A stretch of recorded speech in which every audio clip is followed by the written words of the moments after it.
अनंतकोटी ब्रह्मांड नायक महाराजाधिराज योगिराज परब्रह्म सच्चिदानंद भक्त प्रतिपालक शेगाव निवासी समर्थ सद्गुरु श्री गजानन महाराज की जय. मी पॉडकास्टर, लोकांनी लोकांसाठी केलेले पॉडकास्ट.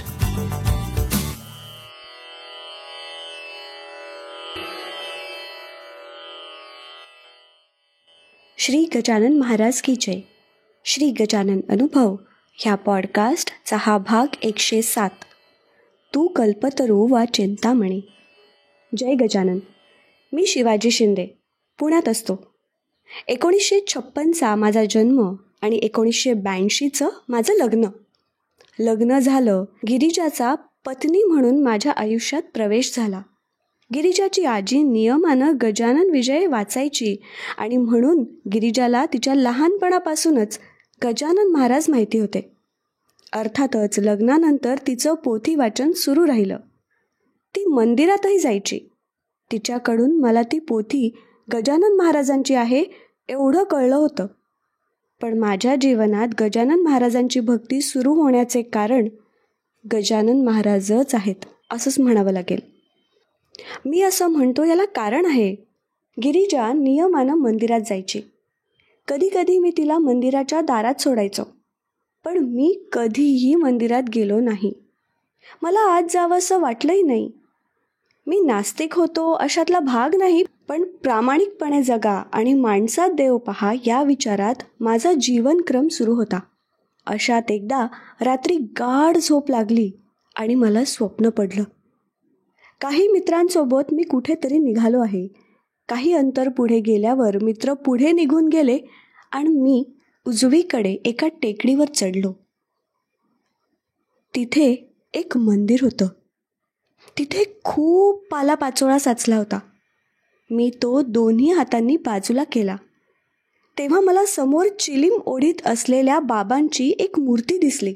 मी कुतूहलाने पण नम्रपणे त्या मूर्तीला न्याहाळत राहिलो आणि तेवढ्यात माझं स्वप्न संपलं. तेव्हा मी लगेच काही ते स्वप्न गिरिजाला सांगितलं नाही. मात्र लगेचच जेव्हा तिला मंदिरात नेण्याचा योग आला तेव्हा मी तिच्यासोबत मंदिरात प्रवेश केला. मंदिरात जेव्हा मी स्वप्नात पाहिलेली मूर्ती प्रत्यक्षात पाहिली त्या क्षणी मी माझ्या हृदयात गजानन महाराजांना विराजमान केलं. गिरिजाच्या मते ते मला महाराजांनी दिलेलं दर्शन होतं. महाराजांनी मला दिलेला तो दृष्टांत होता. त्या रात्री मी स्वप्नात माझ्या समोरील पालापाचोळा दूर केला आणि मला दृष्टीसमोर भक्तिमार्ग स्पष्ट दिसू लागला. माझं गजानन विजयचं वाचन सुरू झालं. प्रत्येक पारायणागणिक माझा भक्तिभाव दृढ होऊ लागला. मला आठवतं 1990ची ती गोष्ट. आईला गंभीर मधुमेह झाला होता. त्यातच तिला अर्धांगवायूचा झटका आला. माझ्या वडिलांनी माझ्या लहानपणीच जगाचा निरोप घेतला होता. आई माझ्यासाठी श्रद्धास्थान होतं. आई अंथरुणाला खिळली. आम्ही तिला जोग हॉस्पिटलमध्ये ॲडमिट केलं, पण तिची तब्येत खालवतच गेली. तिला गँग्रीन झालं. बेडसोर्सचा त्रास होऊ लागला आणि म्हणून आम्ही दवाखाना बदलून लाटकर हॉस्पिटल सहकार नगर येथे तिला ठेवलं. तिथे डॉक्टरांनी गँग्रीनमुळे विष शरीरात पसरतं आहे आणि त्यामुळे एक पाय पूर्ण काढून टाकावा लागेल असा सल्ला दिला. त्याप्रमाणे डॉक्टरनी तिचं ऑपरेशन केलं. आईला खूप वेदना होत होत्या. आईच्या वेदना कमी व्हाव्या म्हणून मी गजानन महाराजांना प्रार्थना करू लागलो. दवाखान्यात मी मोठ्या आवाजात पोथी वाचावी आणि आईनं ऐकून समाधानी व्हावं असा क्रम होता. ऑपरेशनला काही दिवस झालेत, पण आईचं वय आणि दुखण्याचं स्वरूप यातून परिस्थितीचं गांभीर्य कदाचित माझ्या अंतर्मनाला जाणवलं. मी महाराजांना प्रार्थनापूर्वक नमस्कार करून आईचं भलं व्हावं या इच्छेने पारायण सुरू केलं. पण काही दिवसात आई कोमात गेली. मात्र तरीही मी तिच्या शेजारी बसून पारायण करीत राहिलो. महाराजांना म्हटलं, तिचा पुढील प्रवास सुलभ होऊ द्या आणि पारायण पूर्ण होईपर्यंत तिचा सहवास लाभू द्या. 13 मार्च 1990 मंगळवार. तुकाराम बीजेचा तो दिवस. सकाळी 10:30 वाजता माझा 21वा अध्याय पूर्ण झाला. 4 दिवस आई कोमात होती. माझी पोथी पूर्ण झाली आणि आईने डोळे उघडले. माझ्याकडे आणि गिरिजाकडे डोळे भरून पाहिलं. घड्याळात 10:35 झालेत. आईने शांतपणे प्राण सोडला. आई गेली. मन विषण्ण झालं होतं. त्यातच भर म्हणून आमच्या वडिलांची दुकानाची जागा, जी हक्काने मला मिळायला हवी होती, ती देण्यास आप्तस्वकीयच नकार देत होते. मी शेगावला जाऊन सर्व परिस्थिती महाराजांच्या कानावर घातली आणि पुण्याला माघारी परतलो. महाराजांनी काय किमया केली तेच जाणतात. मला दुकान सुरू करण्याकरिता माझी हक्काची जागा मिळाली. माझा व्यवसाय सुरळीत सुरू झाला. जीवनाच्या त्या वाटचालीत मला वाटतं तो 1992 अथवा 93चा नोव्हेंबर महिना असावा. मला अचानक आतून वाटायला लागलं की आपण शेगावची पायी वारी करावी. मी गिरिजाच्या कानावर ही गोष्ट घातली. एक दिवस मध्ये गेला. दुसऱ्या दिवशी सकाळी खांद्यावर एक शबनम बॅग अडकवली. 2 ड्रेस, एक चादर आणि पाण्यासाठी एक बरणी घेऊन मी शेगावची वाट धरली. एकटाच शेगावच्या दिशेने चालू लागलो. मी मनात ठरविलं की वाटेत कुणालाही जेवण मागायचं नाही. कुणी दिलं तर ठीक, अन्यथा महाराजांची इच्छा. दुसरं म्हणजे रात्रीचा मुक्काम एखाद्या मंदिरातच करायचा. पहिल्या दिवशी दिवसभर पाय चालत होते आणि मनात विचारांचं द्वंद्व चालू होतं. वाटू लागलं आपण अविचार तर करीत नाही. संध्याकाळी वाघोली गावापर्यंत पोचलो. तिथे एक महाराजांचं मंदिर होतं. त्या मंदिरात प्रवेश केला. महाराजांना नमस्कार केला आणि पूर्ण शरीरात एका अनामिक ऊर्जेने प्रवेश केला. नंतर उत्साह वाढतच राहिला. 3ऱ्या दिवशी नगरजवळ पोचलो. थकवा जाणवू लागला. मनात विचार आला की थकव्यावर उत्तम उपाय म्हणजे दूध. पुन्हा विचार केला, आपण वारकरी, आपलं काम, देवाचं नाम. ओम नमः शिवाय म्हणत चालू लागलो. ते भिंगार नावाचं गाव होतं. तिथल्या मारुती मंदिरात घंटानाद केला. उपस्थित मंडळींची अनुमती घेतली आणि भिंतीशी पथारी पसरली. तिथले गावकरी थोडा वेळ गप्पा करीत बसले. चौकशी केली आणि निघून गेले. तासाभरानंतर मला कुणीतरी आवाज दिला, माऊली निजलात का? हे घ्या, घरून गाईचं ताजं दूध काढून आणलंय तुमच्यासाठी.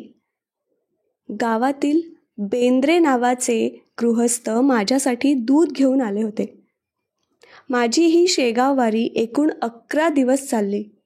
या काळात गजानन माऊली भक्त वात्सल्य खरोखरी याचा अनुभव माऊलींनी अनेकदा दिला. एके दिवशी जालन्याच्या जवळपास असतानाची गोष्ट. मला सकाळपासून काहीही खायला मिळालं नाही. दुपारचे 2 वाजले. एका शेतात विश्रांतीसाठी थोडा पहुडलो. वाटलं आज महाराज आपल्याला उपाशीच ठेवणार. थोडा वेळ डोळा लागला. जाग आली तो 2-4 मुलं बाजूला उभी होती.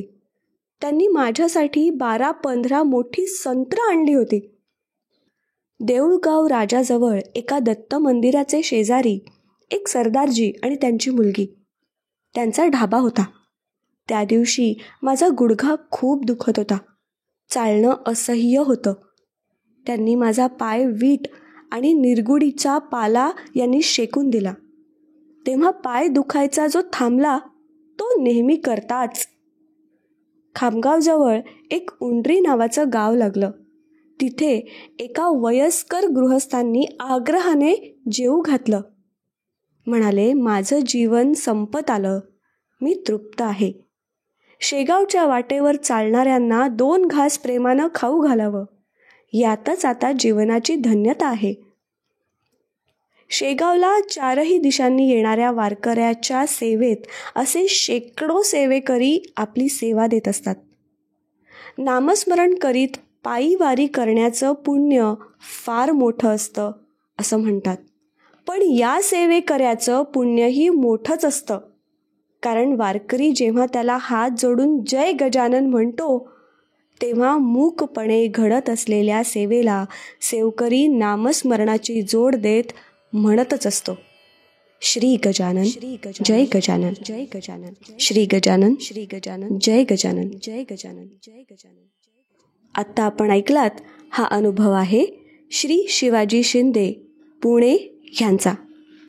जयंत वेलणकर यांनी शब्दांकित केलेले, पौर्णिमा देशपांडे हिच्या आवाजात आणि नचिकेत शिरे प्रस्तुत श्री गजानन अनुभव ह्या पॉडकास्टचा हा भाग. हा पॉडकास्ट तुम्हाला कसा वाटला हे आम्हाला नक्की कळवा. तुमच्याकडे असे काही अनुभव असतील तेही आमच्यापर्यंत पोचवायला विसरू नका. डॉक्टर जयंत वेलणकर आणि मी पॉडकास्टरचे डिटेल्स खाली शो नोट्समध्ये दिले आहेत.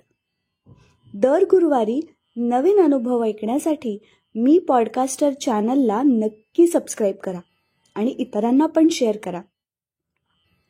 तुम्हाला जर घरी समर्थ सद्गुरू श्री गजानन महाराजांची उपासना करायची असेल तर त्यासाठी डॉक्टर जयंत वेलणकर यांनी रेकॉर्ड केलेल्या साधनेचा आपण लाभ घेऊ शकता. त्याची लिंक खाली दिलेली आहे. मी पॉडकास्टरचे इतरही पॉडकास्ट नक्की ऐका. पुन्हा भेटूया पुढच्या गुरुवारी एका नवीन अनुभवासोबत. तोपर्यंत श्री गजानन, जय गजानन, श्री गजानन, जय गजानन.